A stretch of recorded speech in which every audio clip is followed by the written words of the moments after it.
Welcome sa aking vlog. Good morning po mga idol, mga ka-Oragon dyan. Nandito po tayo ngayon sa aking piggery, mini piggery. Yan ang aking inay na baboy. Yan.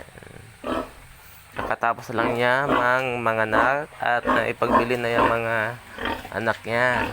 Yan po. Ito yung isang baboy na isa. Dito tayo sa isa naman. Yan. Yan aking isang baboy na mga anak na yan.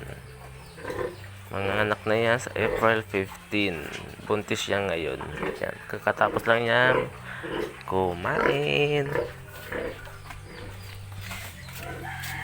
Ito na si Pai. Napapaligo. Napapakain ng mga baboy. Ayan ang tatlong biik ko.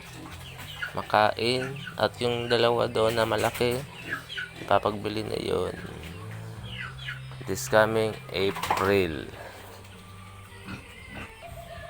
Yan, diba ang lalaki niya? Kaya guys, this coming April, first week, second week, ipapagbili ko na yan. Thank you for watching guys. Don't forget to share and likes and subscribe. Bye.